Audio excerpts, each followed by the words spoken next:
Ministros, havendo número regimental, declaro aberta a sessão. O secretário procederá à leitura da ata da sessão anterior. Data da 14ª sessão extraordinária, realizada em 14 de maio de 2009, presidente do ministro César Peluso, vice-presidente, ausente senhor ministro Joaquim senhor ministro Gilmar Mendes, presidente da representação do Tribunal no Exterior, senhor ministro Celso de Mello, licenciado, Aquele negócio aqui, cadê que ele trouxe? procurador-geral da República, doutor Antônio Fernando de Souza, regular os seguintes processos: ação direta, personalidade e... Exatamente, isso que eu quero. Não havendo impugnação, declaro a ata Não.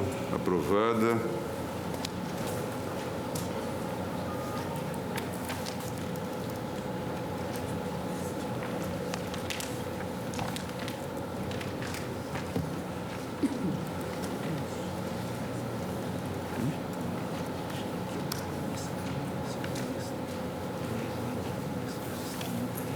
Reclamação do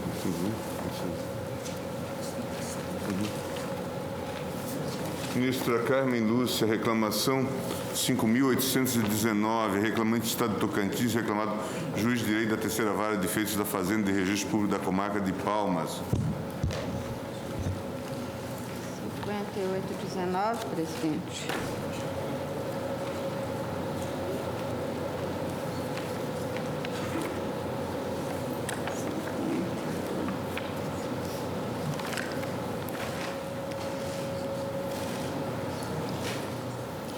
Presidente, esta é a 5819. Hein? 5819. 5819, tem sustentação oral.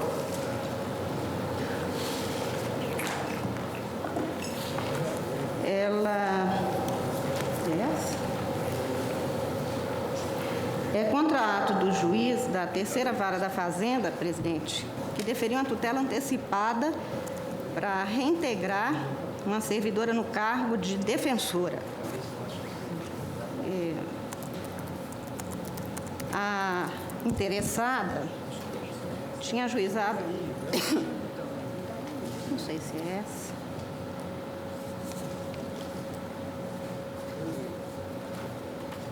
acho que é isso mesmo.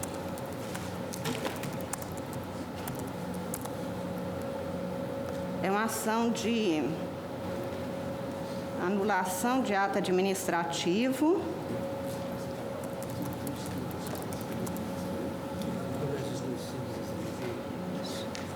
é isso mesmo. E o juiz,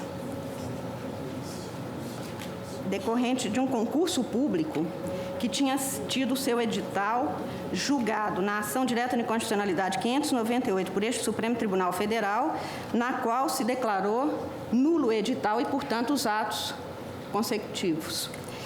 E esta interessada ajuizou a ação declaratória de ato administrativo com reparação por perdas e danos com pedido de tutela antecipada, argumentando que, para dar cumprimento à decisão do Supremo Tribunal, naquela ação direta que tinha declarado a invalidade do edital do concurso e, portanto, do próprio concurso,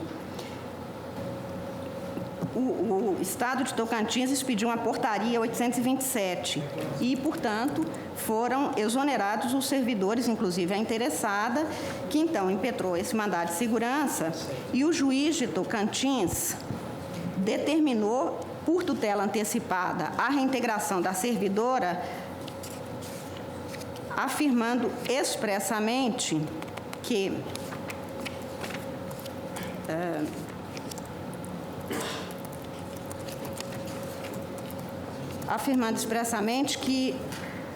não se tinha a validade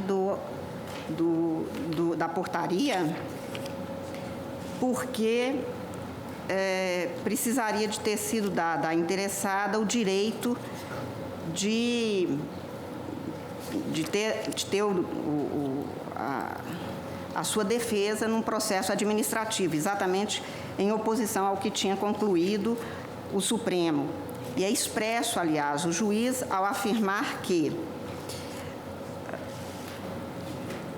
pois bem, com todo respeito pela decisão do Supremo Tribunal Federal, tenho entendimento contrário e, portanto, expede a tutela antecipada para que seja reintegrada a servidora. Por isto, a Procuradoria da República se manifesta no sentido da procedência da reclamação, porque houve realmente descumprimento da decisão do plenário proferida na ação direta 598, e eu estou encaminhando votação exatamente no sentido de ser julgada procedente. É que tem sustentação. Desculpa. O Estado do Tocantins, doutor Frederico César Dutra, que certamente fará uma sustentação breve.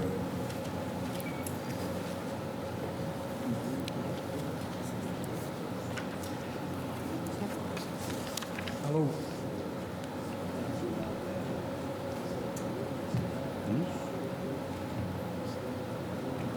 Excelentíssimo senhor ministro Gilmar Mendes, presidente do Supremo Tribunal Federal, excelentíssima senhora ministra Carmen Lúcia, relatora nos autos do presente processo, excelentíssimos ministros aqui presentes.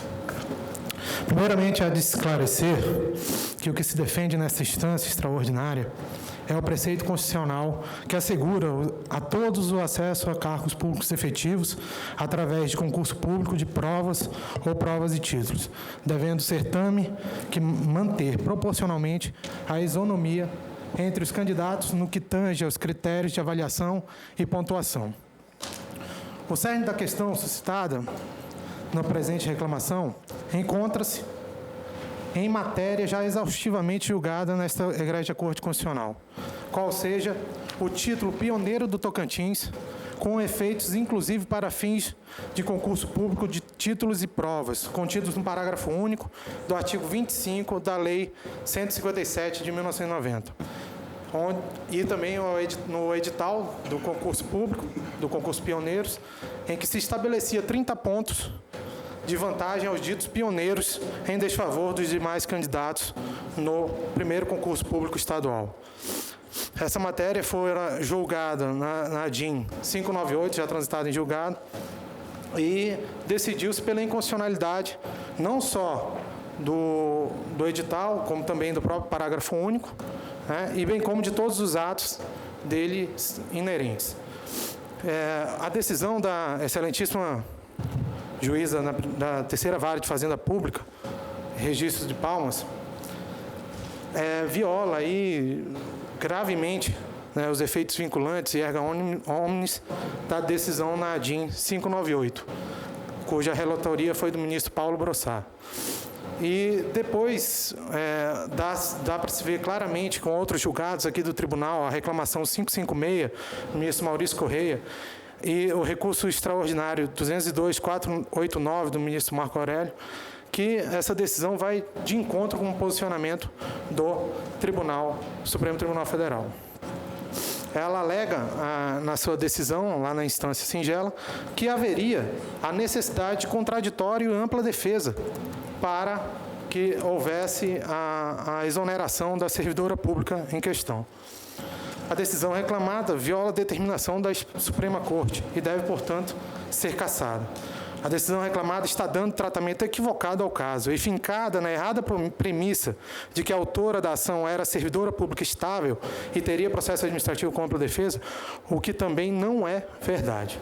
Se assim fosse possível, de nada valeria os efeitos da decisão da ação direta de inconstitucionalidade número 598, pois o efeito vinculante erga omnes não teria o condão, né, de evitar que decisões de primeira instância ou segunda instância do Poder Judiciário pudesse violar aí o núcleo normativo, o núcleo da decisão na DIN 598. Em mais, a decisão nessa egrégia corte, na DIN 598, retroage à origem do ato e ou atos tidos como inconstitucionais, anulando-os em seus nascedouros e, por consequência, todos os demais atos feitos com base neles. Eu gostaria aqui de citar o voto do ministro Maurício Correia, no RE 202.489, onde foram ditos claramente: o acréscimo feito no acórdão recorrido quanto à necessidade de instauração de processo administrativo para a demissão de servidores com abertura dos meios de defesa parte da presunção de que o concurso seria válido. Pergunto: como assegurar o contraditório e ampla defesa de situação jurídica repelida por esta Corte? Frise-se, não por demasia, que o mandado de segurança foi julgado pelo Tribunal de Justiça do Estado de Tocantins. Se assim é, vindo o recurso extraordinário com fundamentação adequada, penso que se aplica ao caso o artigo 37, inciso 2º da Constituição Federal. Porque, anulado o concurso, como podem os associados do sindicato manter a condição de servidores públicos?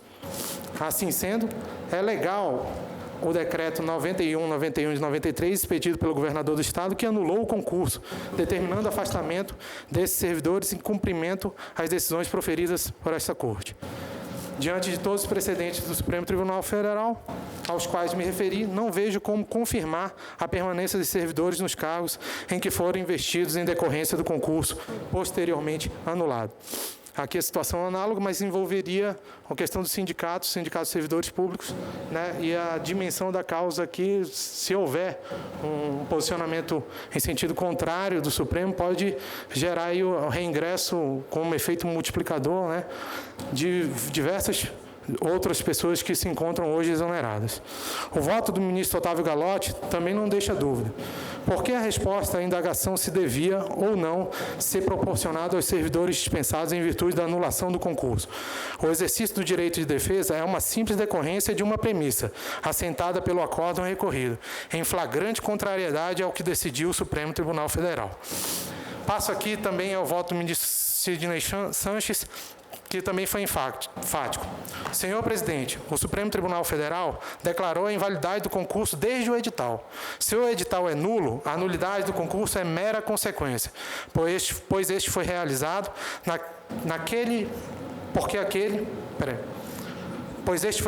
porque aquele o abriu e fixou as normas reguladoras. E se o concurso está invalidado por inconstitucionalidade, não há concursados aprovados.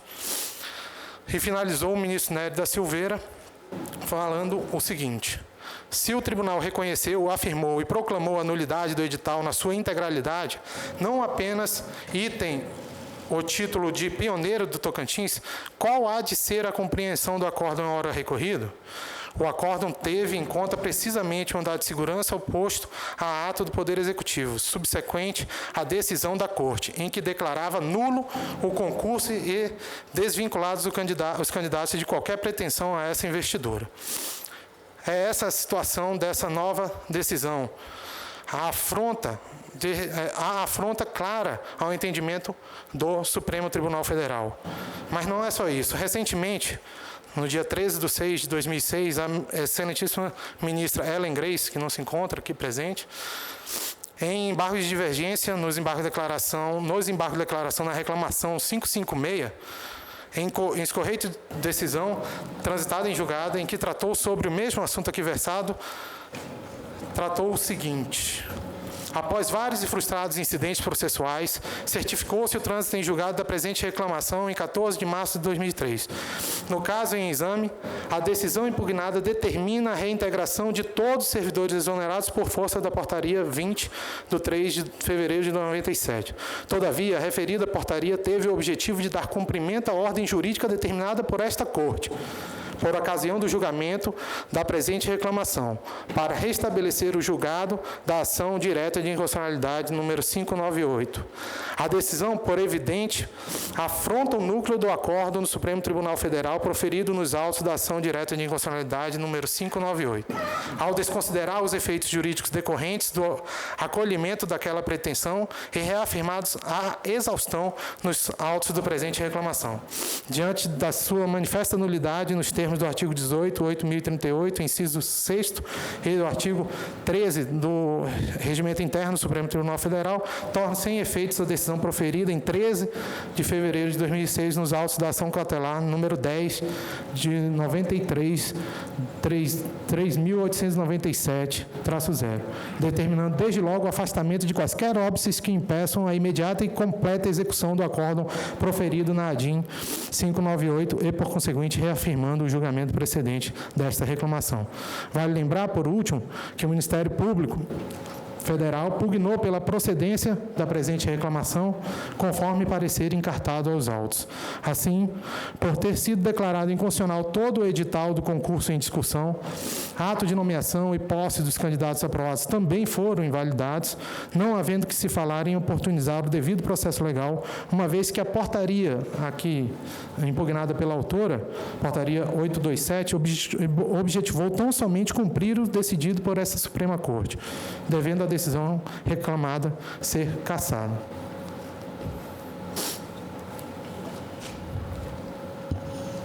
Aqui encerra a sustentação. Com a palavra, eminente relatora. Presidente, senhores ministros, como eu disse, trata-se de uma decisão judicial pela qual se deferiu um pedido de tutela antecipada para determinar a reintegração de servidora pública em cargo para cujo provimento tinha sido feito um concurso, cujo edital e atos consecutivos tinham sido declarados nulo por este Supremo Tribunal Federal na ação direta de inconstitucionalidade 598, o ato reclamado. Acho que detém exatamente os argumentos que seriam necessários para o julgamento desta reclamação, afirma o juiz. Pois bem, com todo respeito à decisão do Supremo Tribunal Federal, tem o posicionamento diverso e, na sequência, defere a cautelar. Eu estou trazendo exatamente, transcrevendo as decisões, os termos da decisão proferida por este Supremo Tribunal Federal, entendendo que ela foi, sim, descumprida e, por esta razão, acatando também a linha adotada pela eminente Procuradoria-Geral da República, estou encaminhando votação no sentido de julgar procedente a presente reclamação. Ministro Ricardo Lewandowski, ministro Eros, ministro Carlos Brito, ministro César Peluso, ministro Marco Aurélio. Presidente, uma correção em primeiro lugar. Realmente atuei como relator no recurso extraordinário 202.489, mas não redigi o acórdão. E não redigi porque fiquei vencido. Vencido ao entender que, quando nós julgamos no controle concentrado de constitucionalidade, a DIN 598, nós fulminamos atos normativos que viabilizavam uma contagem de pontos, considerado o fato de o candidato ser pioneiro em Tocantins. Não caminhamos porque não poderíamos fazê-lo, já que o controle era concentrado de constitucionalidade para apreciação de casos concretos. Não proclamamos, e eu continuo convencido disso, a insubsistência em si do concurso público. Nós alijamos desse concurso público certa pontuação. Pontuação automática, como eu disse, decorrente da condição de pioneiro no estado de Tocantins. Indaga-se, é possível, a partir dessa decisão, seria a decisão do Supremo descumprida, é possível dizer-se do descumprimento a ponto de se afastar uma tutela antecipada que preservou uma situação constituída de uma certa servidora defensora pública, impedindo a exoneração, sem adentrar-se até mesmo o questionamento quanto ao aproveitamento ou não daqueles pontos glosados pelo Supremo na ADI. A resposta para mim é negativa. A via da reclamação não pode, a meu ver, implicar queima de etapas, afastar a organicidade própria ao direito instrumental com o manuseio dos remédios cabíveis contra uma decisão formalizada à margem da ordem jurídica. Não é meio de se chegar para se examinar acerto ou desacerto do que decidido com queima de etapas ao Supremo Tribunal Federal. Já tem uma dificuldade enorme em admitir reclamação quando o pronunciamento que se diz descumprido foi formalizado no controle concentrado de constitucionalidade, porque é sabido que não se aprecia considerado julgamento, a partir desse controle, situações concretas. Por isso, vou pedir vênia para me manter coerente com o que venho sustentando no plenário e julgar improcedente o pedido formulado. A tutela antecipada se fez ao mundo jurídico a partir do que se entendeu como devido processo legal para chegar-se à exoneração, ouvindo-se a servidora e, ao implementá-la, o juízo, a meu ver, em que pese ele ter se referido aí o respeito nutrido pelas decisões do Supremo, como se adotasse realmente, no caso, uma posição diametralmente oposta, né?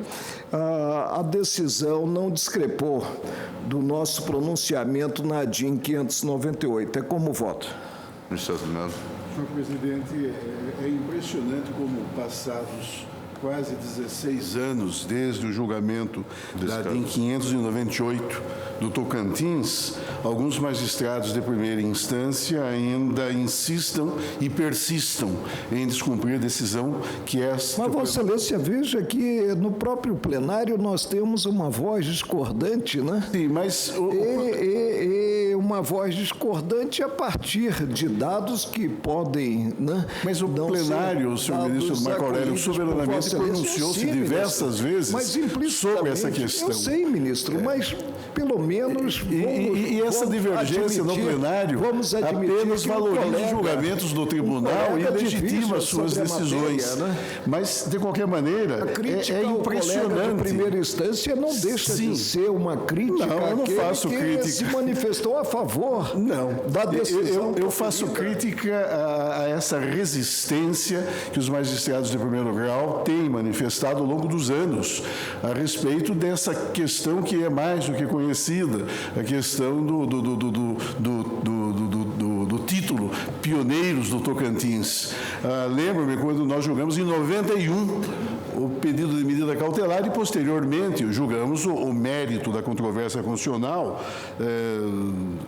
entendendo que o ato questionado ofendia o princípio da igualdade.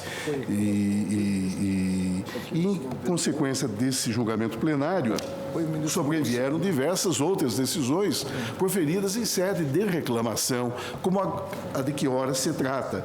Eu próprio, ao julgar a reclamação 3239, também do Tocantins, perfilhei essa mesma orientação. Assim, senhor presidente, com essas brevíssimas considerações, entendo que este é um caso típico de utilização adequada do instrumento processual da reclamação e reconheço que houve descumprimento evidente por parte do magistrado reclamado da autoridade do pronunciamento desta Corte, pronunciamento impregnado de eficácia vinculante.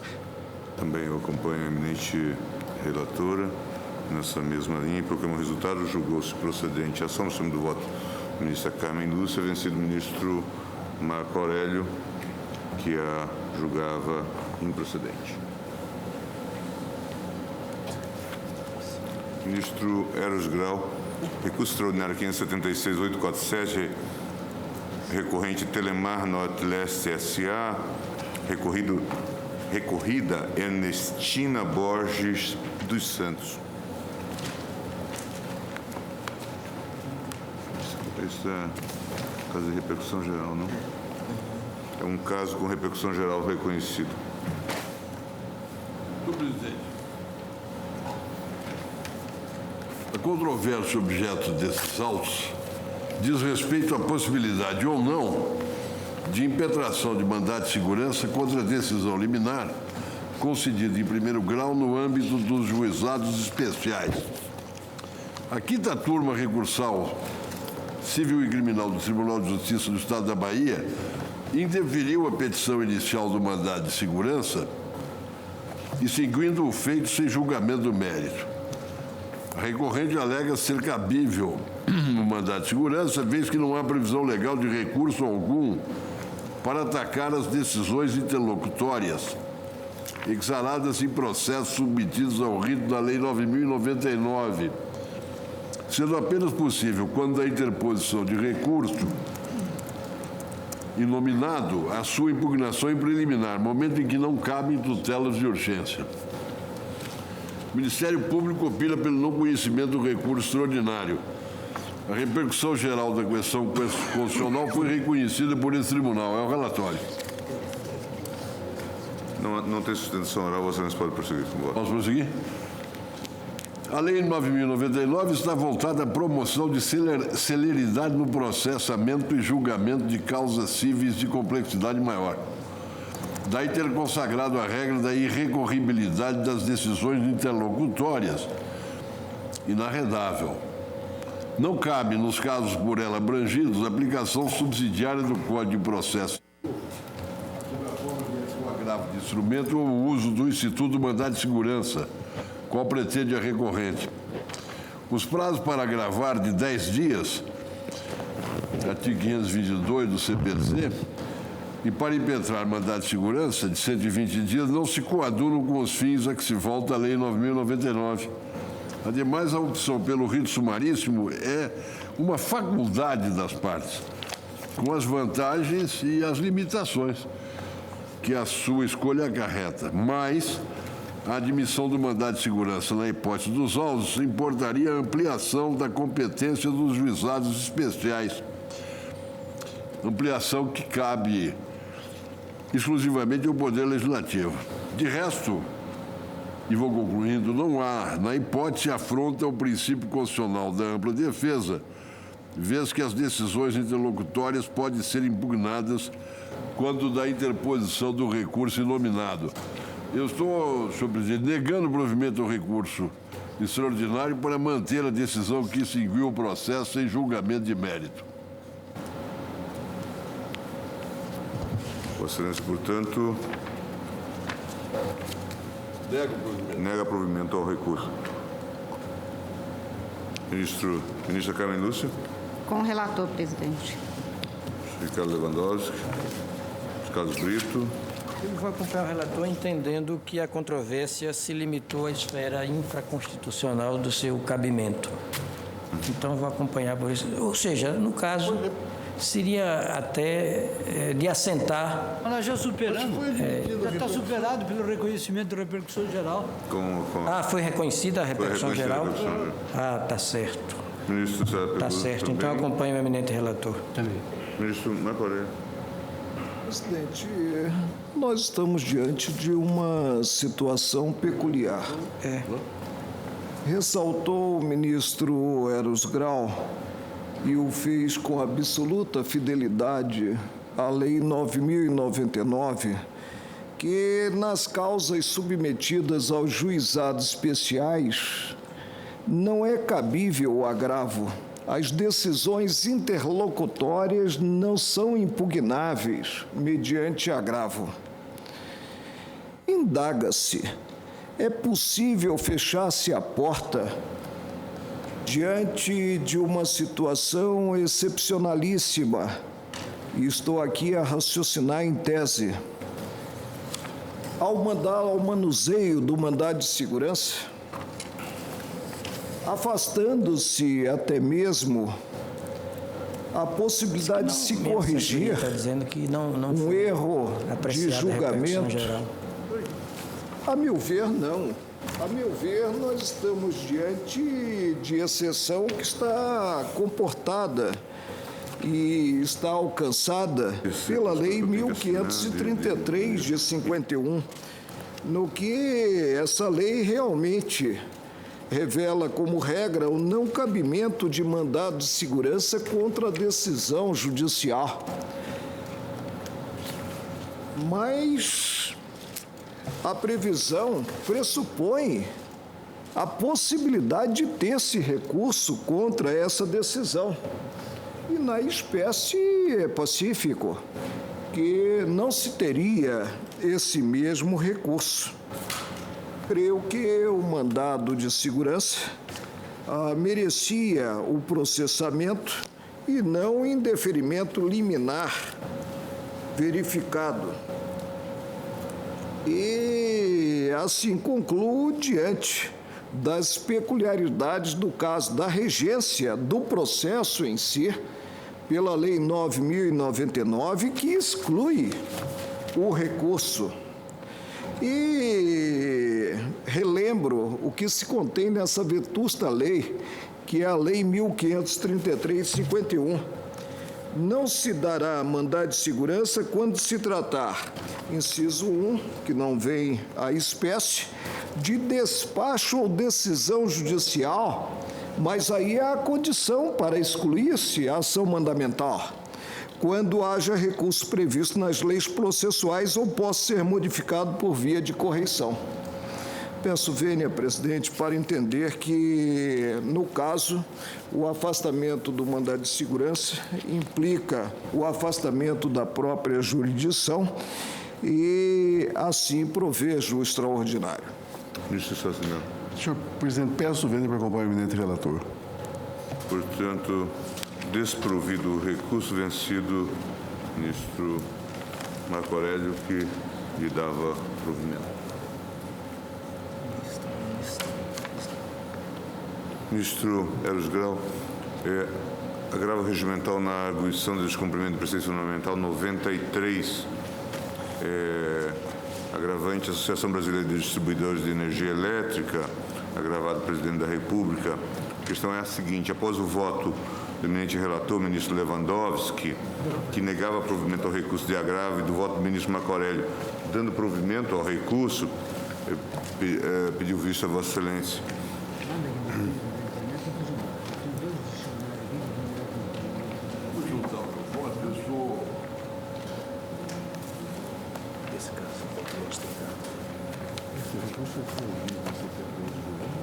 Pelo ausente de controvérsia jurídica relevante, eu estou acompanhando o voto do ministro Ricardo Lewandowski, me valendo aqui de precedentes, inclusive o voto do ministro César Peluso. Acompanho o ministro Lewandowski.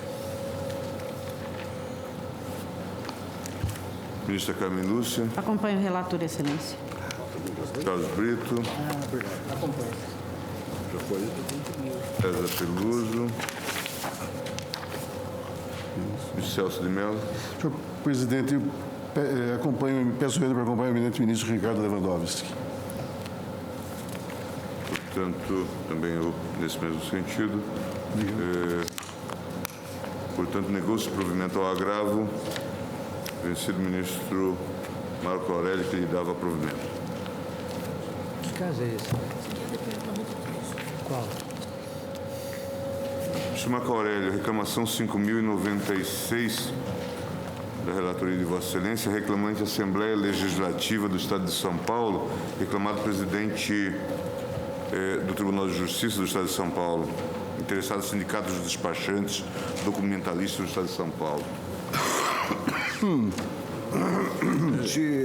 Adoto a título de relatório a síntese desta reclamação formalizada pela assessoria.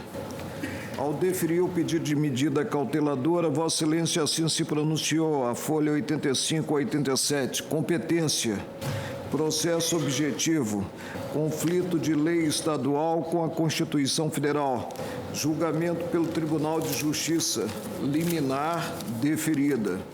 E aí procedo ao relato. Teremos sustentação, presidente? Não. Procedo ao relato do caso. Eu vou ao voto e, havendo dúvidas a respeito, esclarecerei o colega que as tenha. A impressão havida, quando do exame do pedido de suspensão do acórdão proferido pela Corte de origem, confirma-se no exame mais aprofundado da espécie.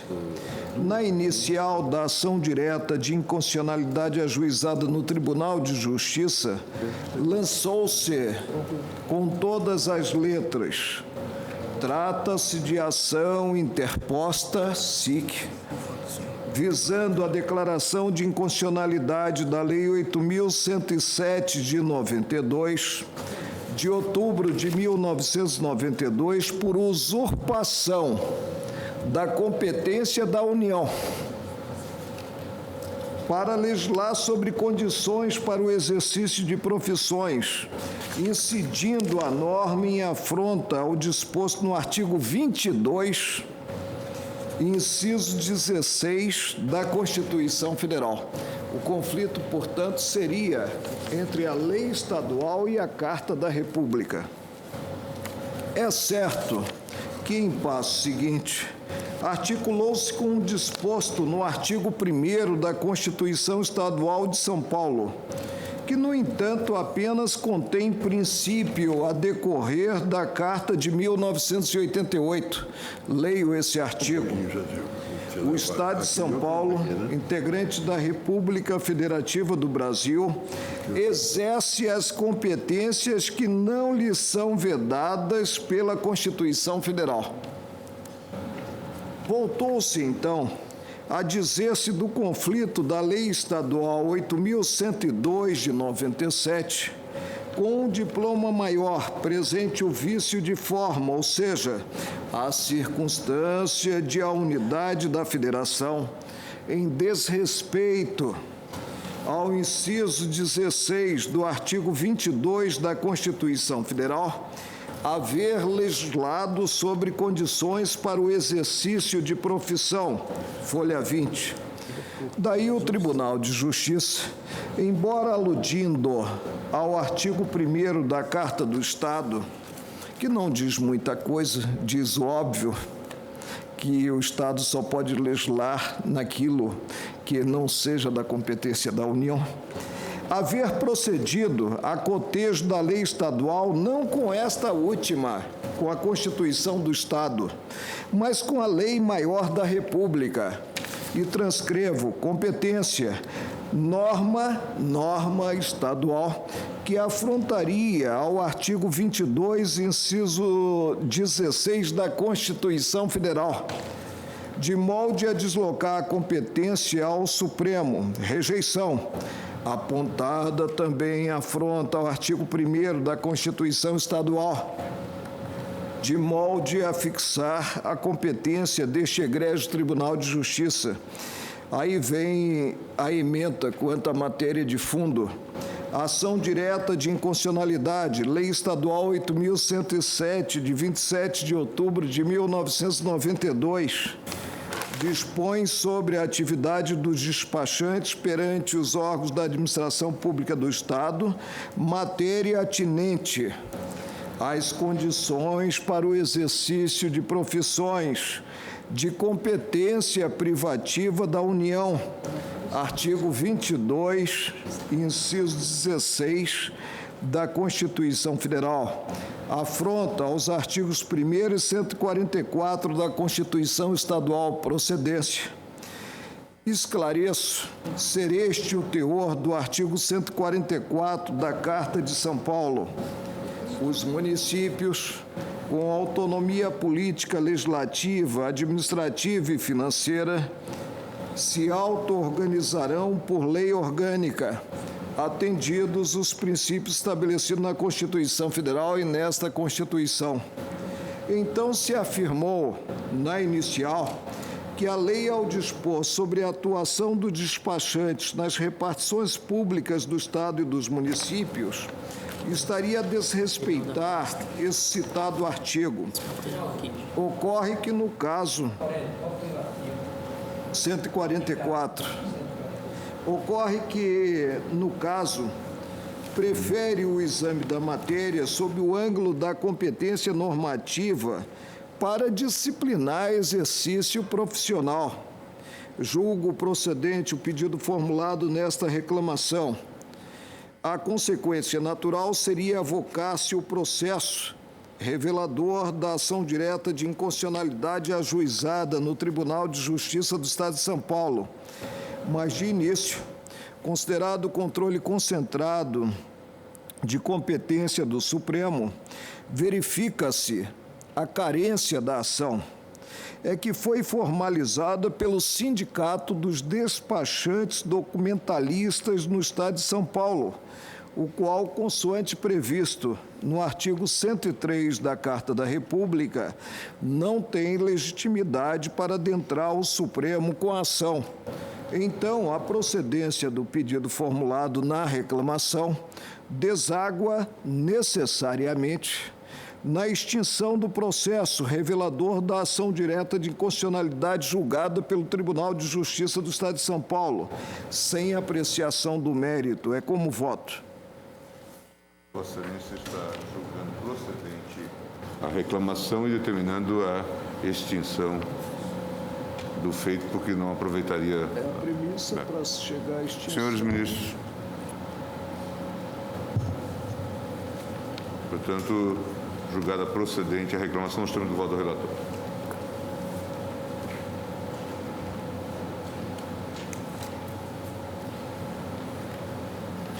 Ministro Celso de Mello, embargo de divergência no recurso extraordinário... Desculpe.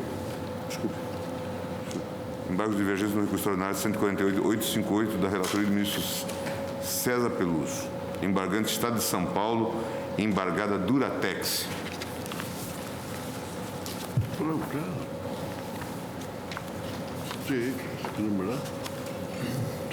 Senhor presidente, é um embargo de divergência proposto pela Fazenda Pública do Estado de São Paulo contra a decisão assim emendada. Recurso extraordinário, pré-questionamento, figuração. Razão de ser, pré-questionamento não resulta da circunstância de a matéria haver sido empolgada pela parte recorrente. A configuração do Instituto pressupõe debate e decisão prévia supervisionada, ou seja, emissão de juízo explícito sobre o tema. O procedimento tem como escopo o cotejo indispensável que se diga do enquadramento do recurso extraordinário no permissivo constitucional e o tribunal, a qual não adotou um entendimento explícito a respeito do fato jurídico vinculado nas razões recursais e inviabilizada fica a conclusão sobre violência ao preceito evocado pelo recorrente. O conhecimento extraordinário pressupõe a observância de um dos permissivos específicos do inciso 3 do artigo 102 da Constituição. Isso não ocorre em hipótese em que se assenta a impropriedade da moratória do artigo 33 do ato das disposições transitórias por não versar espécie sobre precatório pendente de pagamento e não se ter comprovado o depósito da primeira parcela. Pretende a Procuradoria que, modificando-se a decisão embargada, seja acolhido o recurso extraordinário do Estado de São Paulo. Para isso, alega que, em primeiro lugar, a decisão teria feito menção ao não pagamento de primeira parcela do débito, excedendo o princípio tanto devoluto quanto apelado. Segundo, haveria entendimento diverso adotado pela primeira turma do julgamento do RS 168 de 92, da qual foi o relator o ministro Celso de Mello. Terceiro, o Tribunal de Justiça paulista não teria competência para declarar a inconstitucionalidade do artigo 97 da Constituição Federal. Seu relatório, senhor presidente. Voto. Senhor presidente, não estou conhecendo, como se vê da decisão embargada, não houve no recurso extraordinário o indispensável pré-questionamento sobre a incidência do 97 da Constituição, que, por força do entendimento acertado na súmula 282, impede o conhecimento da matéria. Inconsequente, pois, a tentativa de suscitar discussão de mérito do recurso extraordinário não conhecido pela turma por via de embargo de divergência, apontando como decisão conflitante outro acordo no qual se reconheceu o pré-questionamento da matéria constitucional e, por que seguinte, a admissibilidade de juízo de mérito. Sem pronúncia acerca do mérito, é inconcebível proceder cotejo analítico entre os julgados. Essa, aliás, é a conclusão que chegou, bem elaborada, por exemplo, pela Procuradoria da República, de modo que eu não conheço dos embargos, que não há cotejo possível, que os casos são absolutamente diferentes. Num caso, não houve caso pré-questionamento, no outro não houve. Ficou muito clara a decisão do ministro Marco Aurélio, que sofreu os presentes embargos de divergência, quando Sua Excelência salienta esse aspecto da ausência de pré-questionamento. Por isso não foi conhecido. Não houve discussão em torno do fundo da própria controvérsia. E aí a embargante está pretendendo exatamente discutir o mérito da controvérsia. O mérito não foi objeto de apreciação. Então não conheço. O presidente relator encaminha o voto no sentido de não conhecer os dois embargos. Senhores ministros, não conhecidos os embargos, decisão unânime no segundo voto do relator.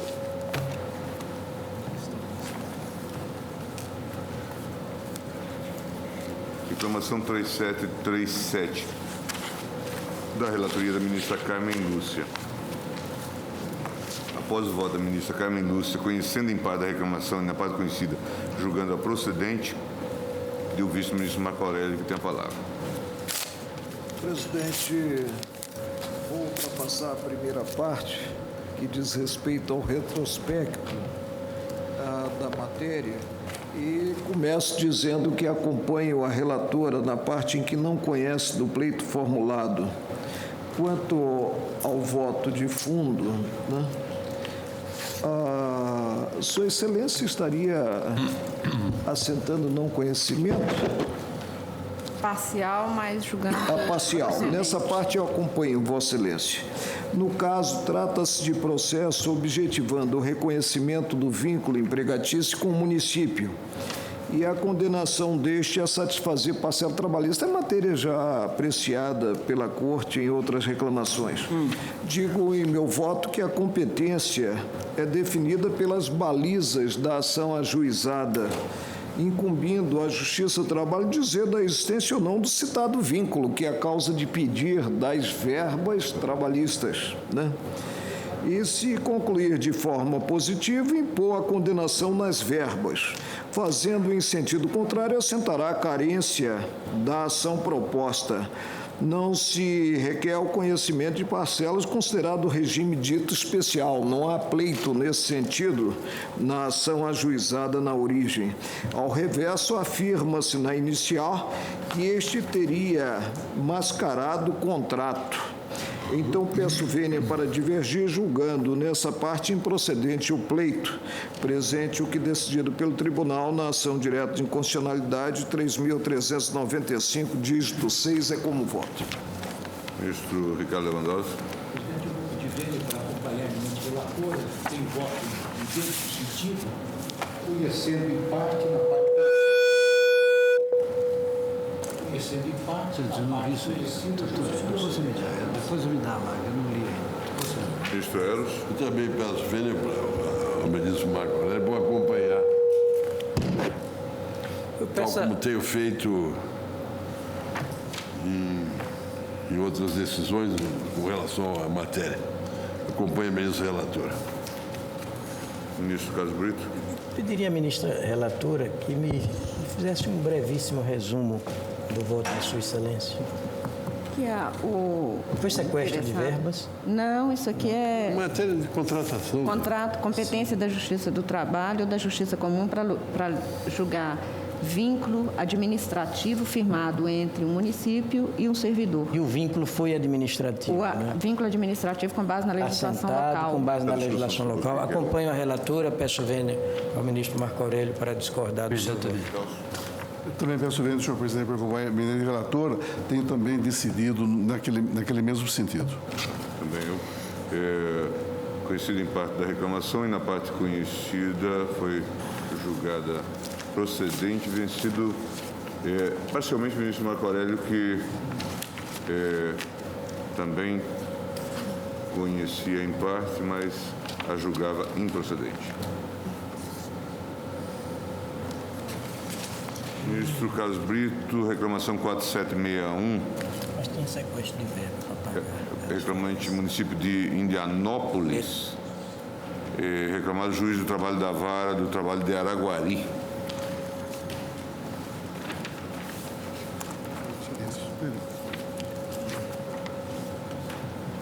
Não, mas aqui depois, ó. É o meu?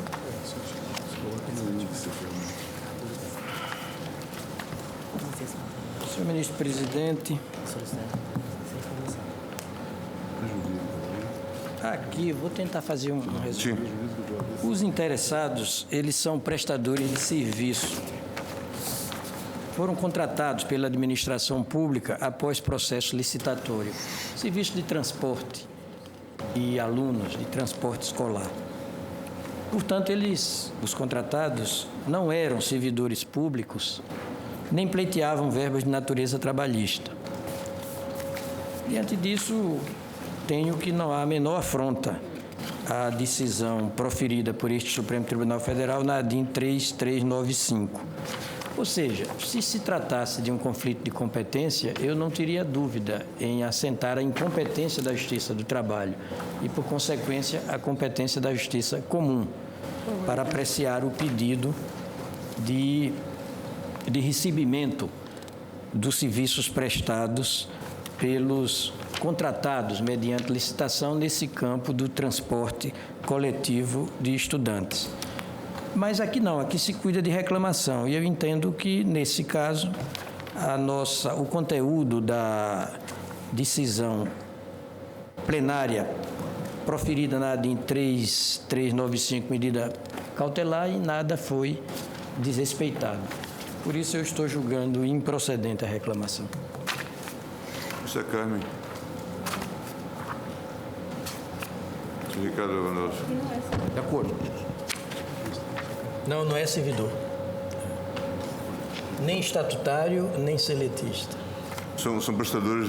São prestadores de serviço contratados pela administração pública para transportar estudantes. Sim. E o contrato é de natureza administrativa e foi precedido de licitação. Então não se trata de reclamar verba trabalhista, nem nenhuma verba trabalhista aqui. Então, se eu tivesse Então, presidente, o paradigma da 3395 é que não se presta, inaplicável. não tem serventia. Mas a ação foi proposta também na Justiça do Trabalho. Se eu tivesse de assentar a competência, excluiria da Justiça do Trabalho. Mas aqui não é conflito de competência, é exatamente só reclamação. Eu estou assentando que a autoridade da nossa decisão não foi desrespeitada. O paradigma não tem prestumosidade. Ricardo Lewandowski. De acordo. Ministro Eros. Tudo bem. César Peluso. Marco Aurélio. Presidente, eu vou votar como sempre votei. O que o município aponta é que a relação não seria uma relação trabalhista regida pela CLT, mas seria administrativa. Sempre sustentei no plenário que a definição da competência ela ocorre considerada causa de pedir e o pedido formulado na inicial. E reafirmo esse entendimento. Nós não podemos ir como que no campo da ficção jurídica ao julgamento da reclamação para depois voltarmos a uma preliminar que é a preliminar alusiva à competência. Então, eu apenas percebendo, pode ser que eu esteja errado, que há aqui, um dado não considerado pelos colegas que entendem de forma diversa, eu reafirmo meu voto. No sentido de que não houve o desrespeito ao que decidido na ADIM 3.395, como fiz no caso que pedi vista e que esteve sob a relatoria da ministra Carmen Lúcia. Julgo improcedente o pedido formulado pelo município. Senhor relator, não se cuida aqui de contrato temporário. Não. Não se cuida de contrato temporário. Não se trata de contratar servidor, nem sob regime seletista, nem sob regime estatutário, nem sob regime singelamente administrativo. São prestadores de serviço de transporte coletivo que foram contratados pela municipalidade mediante instrumento bilateral precedido de licitação. Então, como não se cuida aqui de discutir regime jurídico de servidor, e a ADIM 3395 trata exatamente de assentar a competência para dispor, para conhecer e julgar causas instauradas entre o poder público e seus servidores. Servidor aí, lato sensu. Claro. Então, me parece que não houve desrespeito à autoridade da nossa decisão. Vocês entendem que é impertinente a invocação do paradigma. Perfeito, é nessa linha. Eles foram contratados mediante licitação e o pagamento era contra a apresentação de nota fiscal. Nota fiscal, exatamente. É o que eles estão cobrando em juízo, nota fiscal. Não paga. Portanto, também eu acompanho. Portanto, julgado improcedente a reclamação por unanimidade.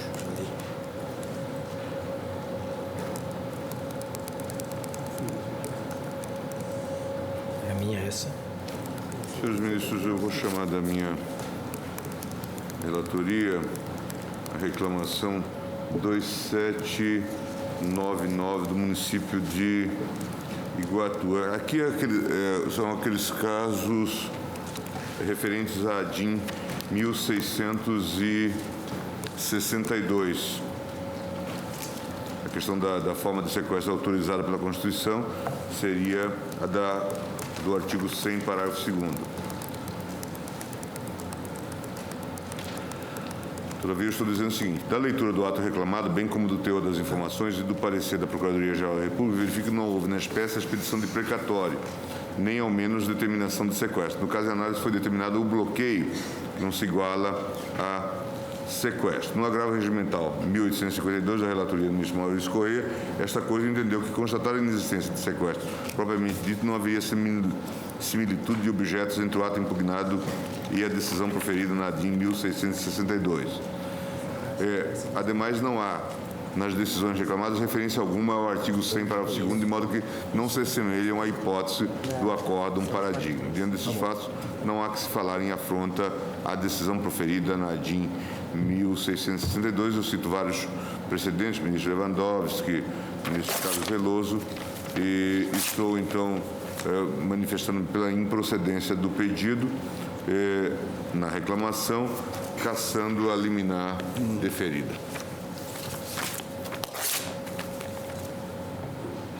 Senhores ministros, julgado improcedente de decisão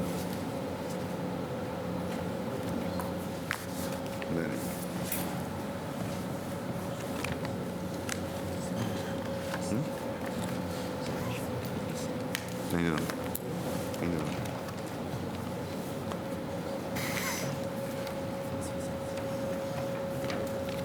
Embaixo da declaração na reclamação 5381 da relatoria do ministro Carlos Brito, embargante do Ministério Público do Trabalho, Procuradoria Regional da 11ª Região, reclamante Estado do Amazonas e governador do Estado do Amazonas. Eu também tentarei fazer um resumo. No acórdão recorrido, o caráter jurídico-administrativo do vínculo entre o reclamante e seus servidores foi atestado no acórdão recorrido o caráter jurídico-administrativo, não estatutário, mas singelamente administrativo, do vínculo entre o reclamante e seus servidores temporários. Por isso é que eu estou dando eu tenho como inviável rediscutir esse tema em embargo de declaração. E cito, entre aspas, não compete ao Supremo Tribunal Federal, no âmbito estreito de cognição próprio da reclamação constitucional, analisar a regularidade constitucional e legal das investiduras em cargos efetivos ou comissionados ou das contratações temporárias realizadas pelo Poder Público. E cito esse trecho, ministro Gilmar Mendes, foi redigido por Vossa Excelência como relator da reclamação 4785, medida cautelar em agravo regimental. De outra parte, cabe ao Procurador-Geral da República e não ao Ministério Público do Trabalho exercer as funções do Ministério Público junto ao Supremo Tribunal Federal. E o fato é que o eminente Procurador-Geral da República declarou nos autos que nada tem a requerer. Diante disso, eu, primeiro, não conheço dos embargos. Se conhecidos, voto pela sua rejeição. E Vossa Excelência não estaria conhecendo, ministro? É porque... A preliminar, só a preliminar, a dúvida quanto a preliminar? É porque o Ministério Público do Trabalho não tem competência para oficiar diretamente no Supremo Tribunal Federal. Mas ele seria o autor, ele é o autor da ação que teve a decisão cassada. Como é, Excelência? Ele atua não como fiscal da lei, ele atua como parte. Como parte. Como foi parte da ação civil pública. Aí ele seria caso. Não. O reclamante foi o Estado do Amazonas. Sim, mas na ação civil pública, nós tivemos na relação processual o Ministério Público do Trabalho como autor. Ora, se na reclamação nós simplesmente afastamos a competência do Judiciário Trabalhista, ele, Ministério Público... Ou seja, Vossa Excelência está reconhecendo a legitimidade ativa para embargar. Para embargar. Para embargar. Vossa Excelência também não conheceu porque eles queriam meramente rediscutir a matéria? Não. Na verdade, eu estava assentando, era ilegitimidade mesmo. O não conhecimento, aí seria conhecer, porque então eu conheço, quanto à matéria de fundo, perfeito. o que ele pretende, isso, de certa forma, me leva à minha origem, que é o Ministério Público do Trabalho, é tornar prevalecente o voto vencido que proferir no plenário. É certo. Em última análise, é isso. É certo que no voto, eu estou me baseando num precedente da ministra Ellen Grace, dizendo que ainda assim careceria o Ministério Público Ministro, veja, do trabalho sistema, de legitimidade. O sistema fica defeituoso. Por quê? Porque nós tivemos uma ação ajuizada pelo Ministério Público do Trabalho, ação civil pública. Houve a reclamação para dizer-se que não seria competente a Justiça do Trabalho. Nós concluímos que não seria competente. É verdade. E agora ele não tem legitimidade para os embargos declaratórios contra essa decisão do plenário? Não, eu acato a ponderação de Vossa Excelência, vou conhecer dos embargos. Agora, quanto ao fundo, eu voto pela sua rejeição. Eu acompanho Vossa Excelência. Aliás, eu não conheço em rigor, né? Não, pela rejeição. Rejeição. E para mim, porque eu já superei para mim, portanto, a preliminar da ilegitimidade. Eu vou pedir vênia para não conhecer. Eu acho que a atuação do Ministério Público da União, por seus diversos ramos, incumbe perante o Supremo Tribunal Federal exclusivamente ao seu chefe. Da unidade. Exatamente, o princípio da unidade institucional. E a própria lei orgânica do Ministério Público da União é expressa ao dispor no artigo 46 que, aspas, incumbe ao Procurador-Geral da República exercer as funções do Ministério Público junto ao Supremo Tribunal Federal. E a própria Constituição da República atribui ao Procurador-Geral da República a condição institucional de chefe do Ministério Público da União. Isso significa que essa atuação fica restrita, portanto, ao chefe da instituição. Quer dizer, Ministro, veja, Vossa Excelência, aqui o Ministério Público do Trabalho, né, é parte na ação que foi apreciada na reclamação. Então, nós passaríamos a ter uma verdadeira corrida de revezamento. Mas o princípio da unidade institucional, que é de natureza e de extração constitucional... Porque eu penso que nós precisamos distinguir essa singularidade. Houve o ajuizamento de uma ação civil pública pelo Ministério Público, parte na ação na origem.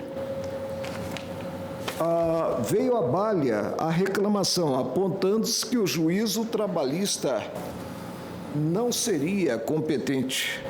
A rigor, eu penso que na reclamação, inclusive, deve ter atuado o Ministério Público como interessado.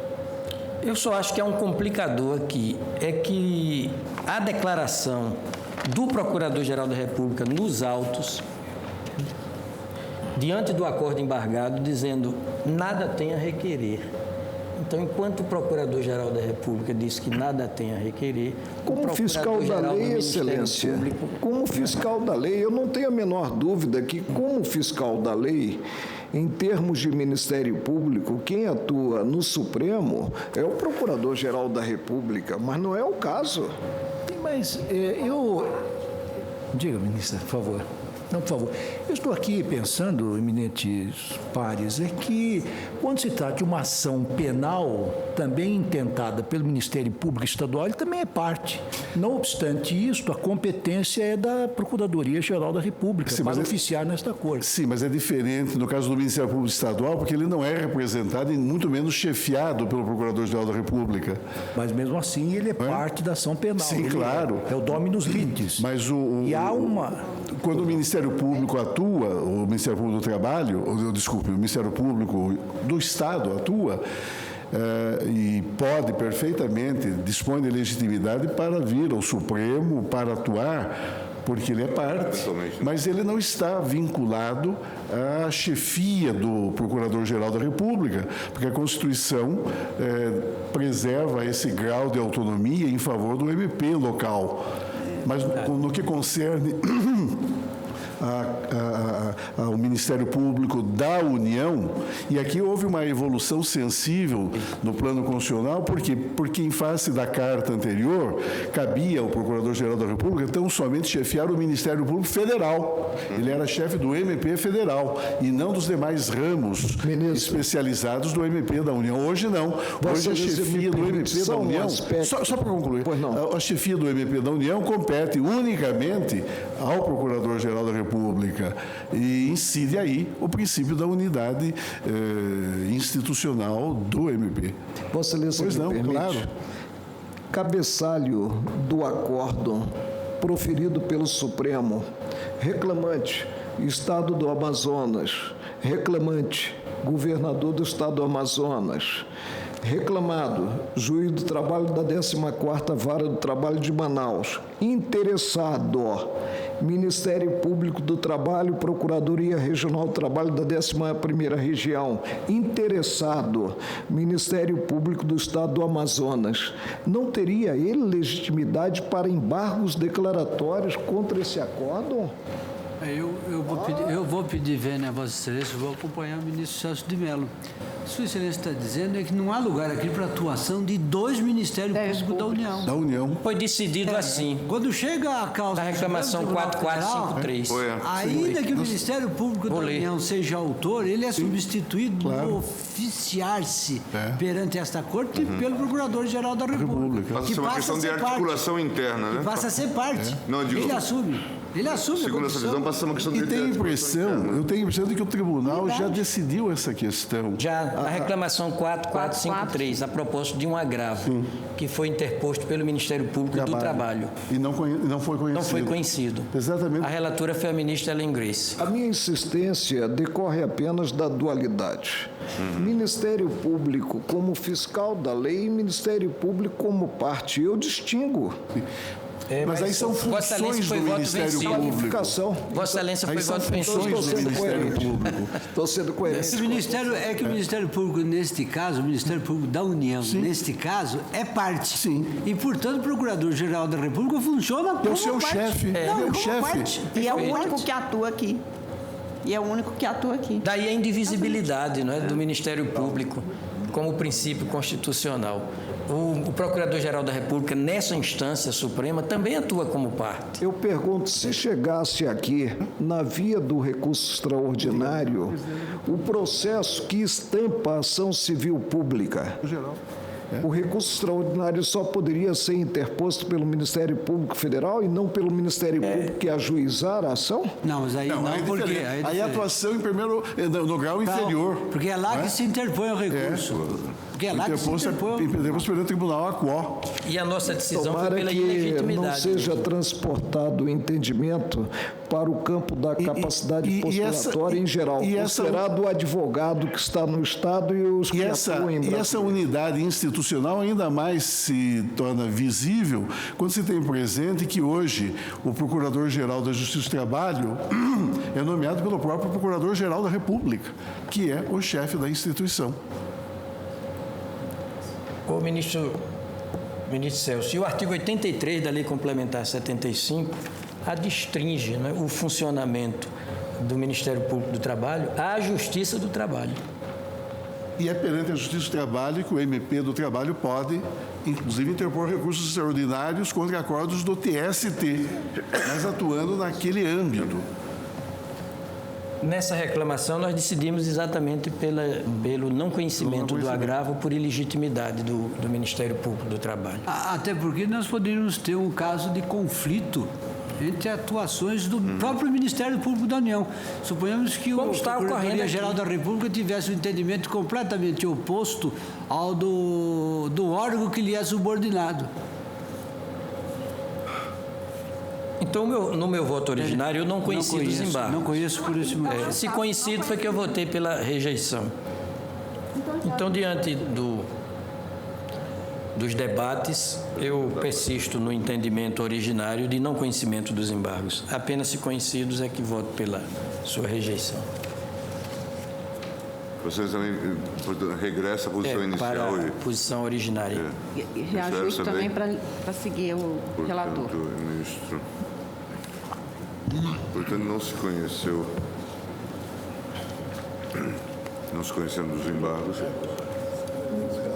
na reclamação, vencido aqui o ministro Marco Aurélio, que eles conhecia.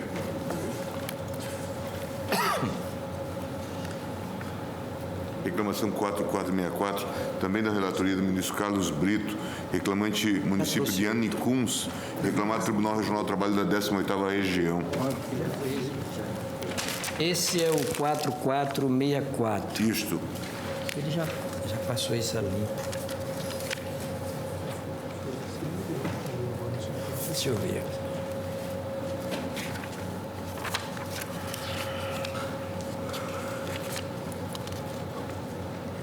Estou tentando fazer um resumo também, senhor presidente. Esse eu vou ter que ler um pouco mais, porque traz à baila um assunto que sempre que retorna a essa casa suscita uma discussão mais acalorada. Trata-se de reclamação constitucional aparelhada com pedido de medida liminar proposta pelo município de Anicuns, Goiás, contra acordo do Tribunal Regional do Trabalho da 18ª Região. Acordo que conheceu do recurso ordinário na ação civil pública, cito o número, e aí ele deu provimento. Eu trouxe até uma via para cada um dos ministros. Pode distribuir aí, por favor.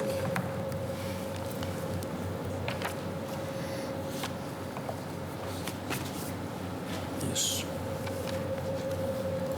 Eu trouxe relatório e voto escritos para cada um dos ministros e para o Procurador-Geral da República. Não é longo, não, mas acho que é uma nova oportunidade de se assentar de uma vez por todas o pensamento desta nossa Casa de Justiça. Bem, o que alega o autor? Que o Ministério Público do Trabalho ajuizou ação civil pública contra o reclamante, apontando irregularidades na contratação temporária via credenciamento de profissionais para empregos públicos na área de saúde do município, especialmente no âmbito do Programa de Saúde da Família e do Programa de Agentes Comunitários de Saúde. Ação cujos pedidos eram os seguintes: a. Declaração de nulidade de todas as contratações ou credenciamentos dos profissionais da área de saúde, como médicos, dentistas, odontólogos, enfermeiros, técnico ou auxiliar de enfermagem, farmacêutico e agentes comunitários de saúde para atendimento ao Programa de Saúde da Família e Programa Agentes Comunitários de Saúde ou de qualquer forma vinculado ao município na prestação de serviço público subordinado que não tenha se submetido a regular concurso público. B. Abstenção de recrutamento de pessoal mediante credenciamento ou contratação temporária sob a modalidade de excepcional interesse público para as atividades da área da saúde, inclusive no que diz respeito ao atendimento dos programas de saúde da família e de agentes comunitários de saúde, ressalvadas apenas as questões de endemia e calamidade pública. C. Tudo isso eu estou lendo em aspas. Realização de concurso público de provas ou de provas e títulos para o fim de substituir os atuais trabalhadores credenciados ou contratados sem o certame público. D. Agora sem aspas. Afastamento no prazo de 30 dias após concluído o certame público de todos os profissionais credenciados ou contratados sem concurso público, substituindo-os por profissionais concursados. Pois bem, o reclamante... Você está fazendo um relatório? Você está fazendo relatório? Estou fazendo relatório. Tá, porque o Procurador-Geral queria fazer uma breve observação Isso. depois. Então, após o relatório... Pois bem, prossegue o reclamante para dizer que o juízo da Vara Única do Trabalho de São Luís de Montes Belos, Goiás, extinguiu o processo, sem resolução de mérito. Agora, aspas. Em relação aos pedidos concernentes aos profissionais que já atuam nas equipes dos programas de saúde da família e de agentes comunitários de saúde, por impropriedade da via eleita. Fecho aspas. Quanto ao mais, julgou, novas aspas, improcedentes os pedidos para absolver o reclamado das reivindicações formuladas. Fecho aspas. Sucede que, ainda segundo o autor, o Tribunal Regional do Trabalho da 18ª Região, apreciando o recurso ordinário, reformou a sentença e julgou parcialmente procedente a ação. Sustenta o reclamante violação ao acórdão deste Supremo Tribunal Federal na ADI 3395, medida cautelar, por meio do qual se pacificou o entendimento de que o inciso 1º do artigo 114 da Constituição Federal, aspas, não abrange as causas instauradas entre o poder público e servidor que lhe seja vinculado por relação jurídico-estatutária, fecho aspas.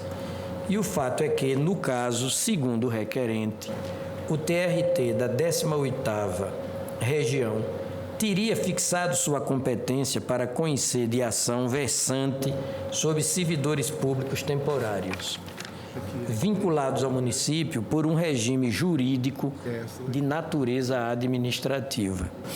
Eu vou repetir. O requerente reclama, não é, que o TRT da 18ª Região teria fixado sua competência para conhecer de ação sobre servidores públicos temporários, embora vinculados ao município por um regime de natureza administrativa, não estatutária, mas administrativa, vamos dizer, singelamente administrativa. Muito bem, em decisão de folhas, indeferi a liminar e solicitei informações ao reclamado. Informações que foram prestadas às folhas tantas. Eu prossigo para dizer que dei, então, vista dos autos ao Procurador-Geral da República. E Sua Excelência, o Procurador-Geral da República, opinou pela procedência da reclamação e o relatório.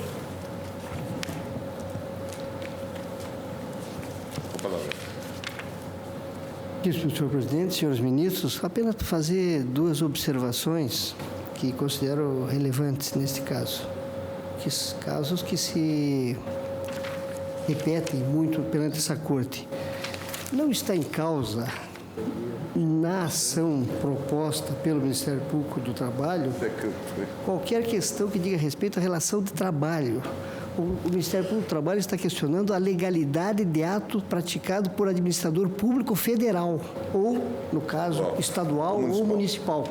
É a legalidade de ato do administrador público e não relação de trabalho que está sendo objeto de discussão. E a legalidade de atos da administração pública, de qualquer dos níveis, evidentemente, não se insere nas atribuições do Ministério Público do Trabalho, e sim ou do Ministério Público dos Estados ou do Ministério Público Federal. Essa é a razão pela qual o Ministério Público, o Procurador-Geral se posicionou pela procedência da reclamação, porque, não obstante se refira a contratações de servidores, não está em causa eventual direito desse servidor em relação à administração, mas sim a legalidade do ato praticado pela administração. Que, no caso, o que se insiste é a necessidade de realização de concurso público. Se se postula a realização de concurso público, se atribui a ato ilegítimo da administração de ter admitido pessoal sem o devido concurso público. Portanto, ato ilegal, que não se deve ou não para o servidor contratado.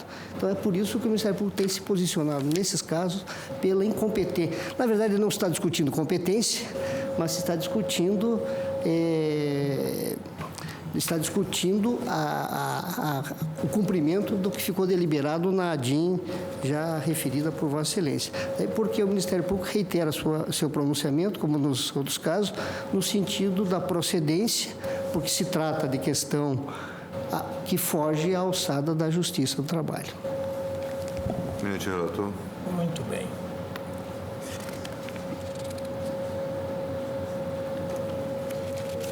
A decisão deste Supremo, invocada como paradigmática, é a ADIM, a famosíssima ADI 3395, medida cautelar. Ao referendar a medida cautelar concedida pelo ministro Nelson Jobim, esta nossa Corte fixou o entendimento de que o inciso 1º do artigo 114 da Constituição Federal, aspas, não abrange as causas instauradas entre o poder público e servidor que lhe seja vinculado por relação jurídico-estatutária, fecho aspas. Em outras palavras, só compete à Justiça do Trabalho o processamento de ações que envolvam, de um lado, pessoa jurídica de direito público e, de outro, trabalhadores, quando se tratar de vínculo seletista. Muito bem. O que afirma o acórdão reclamado? Afirma o seguinte, aspas, o autor aludiu a contratos regidos pela CLT, que insistiu na existência de liame empregatício, fecho aspas. Isto para, já na apreciação do mérito, concluir é de se afastar a alegação do recorrido, aspas, no sentido de que os termos de credenciamento são contratos administrativos para a prestação de trabalho autônomo. B. A hipótese é de contratação de pessoal para exercer atividades inerentes a emprego público. Fecho aspas. Assim expostas as duas colidentes teses jurídicas, é preciso rememorar que este Supremo, ao pacificar essa mesma questão na reclamação 5381 de minha relatoria, entendeu ser competência da Justiça Comum o processamento de ações que envolviam servidores temporários e o poder público, apenas porque contratados os servidores sob um regime jurídico de natureza administrativa. Daí o acórdão desse julgado fazer expressa referência ao fundamento pelo qual se deram as contratações temporárias. Aspas, ementa constitucional, reclamação, medida liminar na ADI 3357, ação civil pública, servidores públicos, regime temporário, justiça do trabalho, incompetência. Número 1. No julgamento da ADI 3395, medida cautelar, este Supremo suspendeu toda e qualquer interpretação do inciso 1º do artigo 114 da Constituição Federal. Na redação da emenda 4524, que inserisse na competência da Justiça do Trabalho a apreciação de causas instauradas entre o poder público e seus servidores, a eles vinculados por relação, eu estou citando, de caráter jurídico administrativo.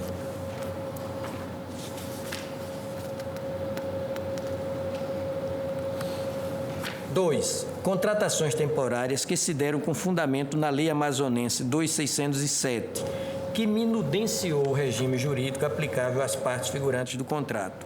Caracterização de vínculo jurídico administrativo entre contratante e contratados, procedência do pedido, agravo regimental prejudicado. O que se esperava, portanto, do reclamante?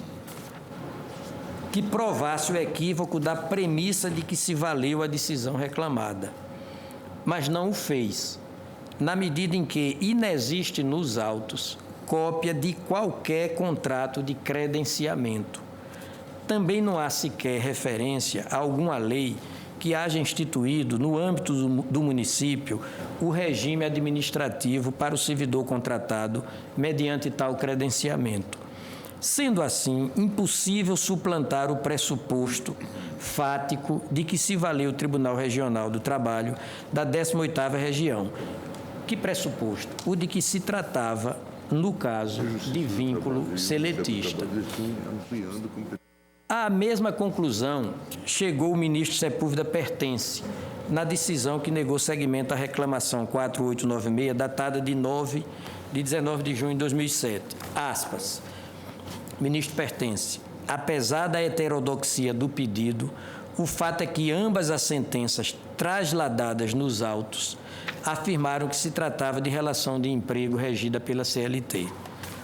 O acerto ou erro dessa conclusão não está abrangido pelos efeitos erga omnes e vinculantes da orientação da ADI 3395, medida cautelar, que proibiu o conhecimento pela Justiça do Trabalho das causas entre servidores e o poder público fundadas em relação estatutária ou jurídico-administrativa, fecho aspas.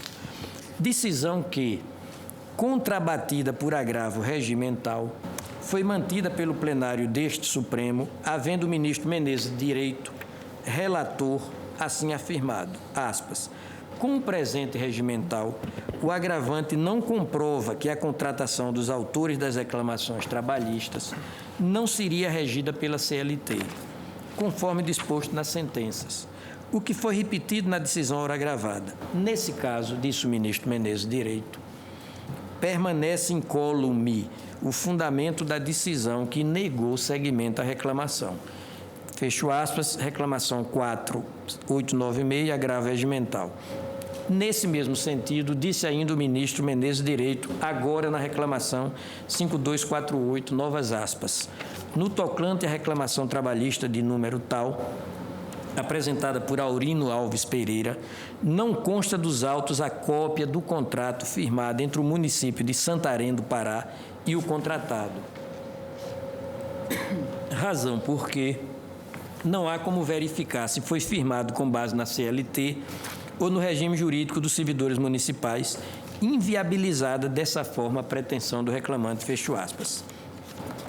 Digo eu, é de se afirmar, portanto, a imprescindibilidade de uma prova de que não se desincumbiu o reclamante. É que a Constituição Federal, mesmo em sua redação originária, previa a possibilidade de resolução pela Justiça do Trabalho de litígios entre trabalhadores e administração pública direta. E este Supremo Tribunal Federal, à época da Constituição originária, reconheceu a competência da Justiça Obreira em diversas ocasiões. E cito,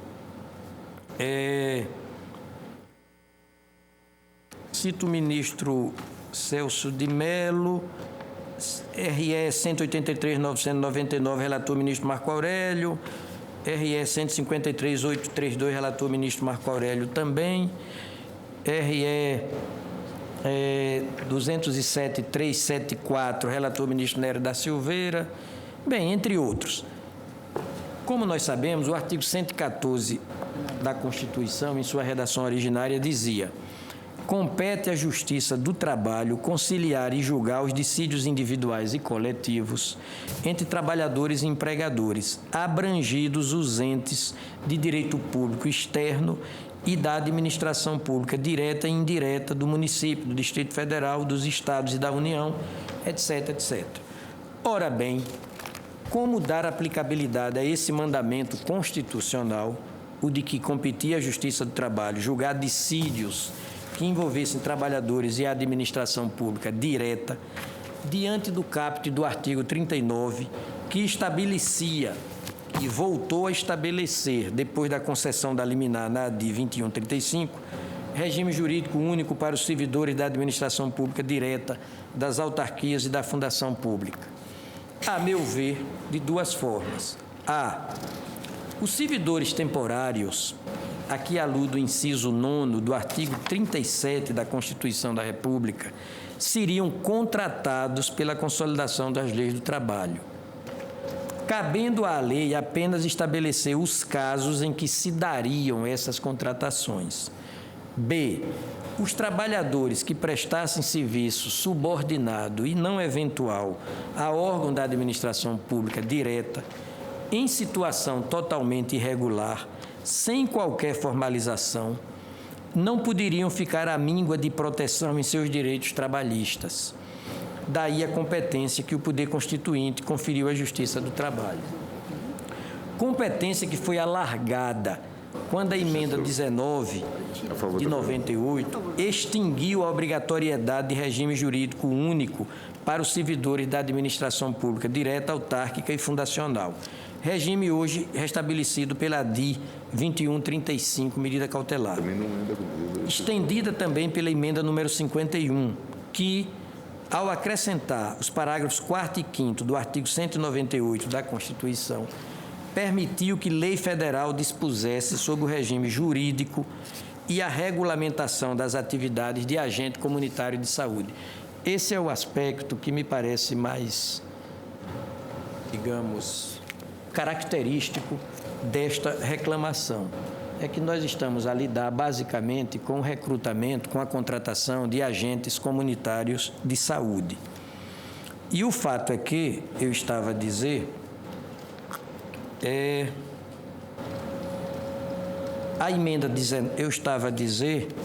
que a emenda constitucional 51, de 14 de fevereiro de 2006, ao acrescentar os parágrafos 4º e 5º ao artigo 198 da Constituição, possibilitou à lei federal dispor sobre o regime jurídico e a regulamentação das atividades de agente comunitário de saúde e agente de combate às endemias. E o fato é que essa lei foi editada em 5 de junho de 2006. Essa lei expressamente convocada pela Constituição, referida pela Constituição, foi editada em 5 de outubro de 2006, sobre o número 11.350, e no seu artigo 8º dispôs ser a consolidação das leis do trabalho, ou seja, essa lei federal diz que a consolidação das leis do trabalho ser a consolidação das leis do trabalho o regime jurídico a que se vinculam tais categorias de servidores, ou seja, os agentes comunitários de saúde e os agentes de combate às endemias. Com uma ressalva na lei, salvo se, no caso dos estados, do Distrito Federal e dos municípios, lei local dispuser de forma diversa, que não é o caso aqui. O que estou a dizer com isso, eu já estou concluindo, senhores ministros, o que estou a dizer é que por todo o país existem servidores públicos contratados, seja regularmente, seja irregularmente, pela consolidação das leis do trabalho. Servidores que demandarão, lógico, verbas trabalhistas perante a justiça especializada, que é a do trabalho. Por mais que se saliente o restabelecimento do regime jurídico único e se entenda nele inseridos também os servidores temporários, vários casos remanescerão na alçada da justiça obreira. São eles, primeiro, os trabalhadores que prestarem serviço subordinado e não eventual a órgão da administração pública direta em situação totalmente irregular ou sem qualquer formalização. Esses servidores ficam sujeitos a CLT, por consequência, tendo as suas reclamações conhecidas e julgadas pela Justiça Especializada do Trabalho. Segundo, os servidores legitimamente contratados pela CLT no período entre a promulgação da emenda 18 e a concessão da medida cautelar na ADI 2135. E terceiro, os agentes comunitários de saúde, agora o caso dos autos, e os agentes de combate às endemias, contratados nos termos da Lei 11.350/206. Lei que diz que o regime jurídico de tais servidores é o seletista. Portanto, não há presunção absoluta de competência da justiça comum.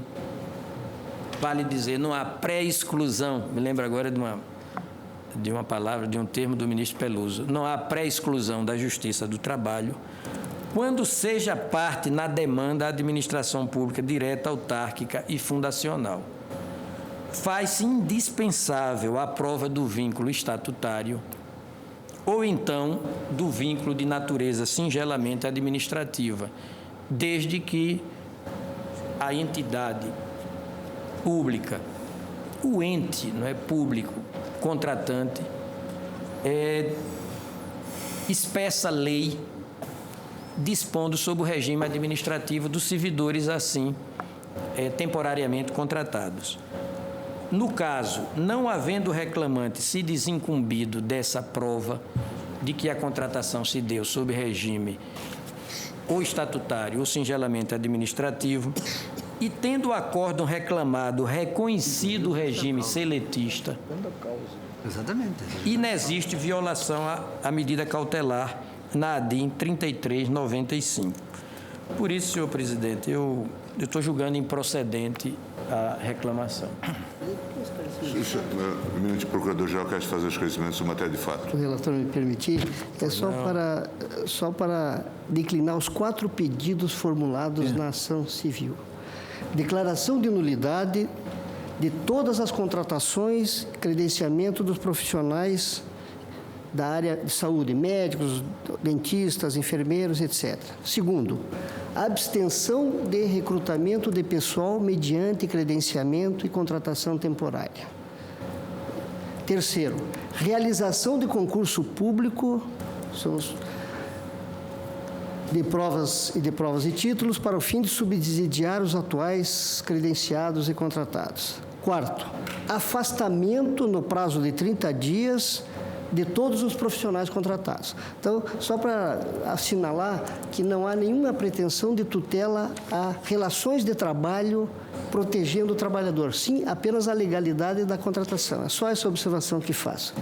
Esse caso, a meu ver, é emblemático quanto à impossibilidade de nós julgarmos a causa para concluirmos pela procedência ou improcedência do pedido formulado na reclamação. Daí eu vi sustentando que o que define a competência não é o resultado em si da causa, do conflito de interesse em termos de julgamento, é inicial proposta. E depois... Eu vou voltar... Um momento só, se Vossa Excelência me permite, só para concluir. Mas ainda assim, com os objetos da ação civil pública, o caso não seria de reclamação, porque a nossa ADIM não teria sido violada, a autoridade da nossa decisão na 3395. O problema é de competência. Que nós suspendêssemos a sessão e o tema ainda talvez suscite alguns desdobramentos, então faremos uma interrupção e depois voltamos para dar continuidade ao julgamento após o voto do relator. Você pegou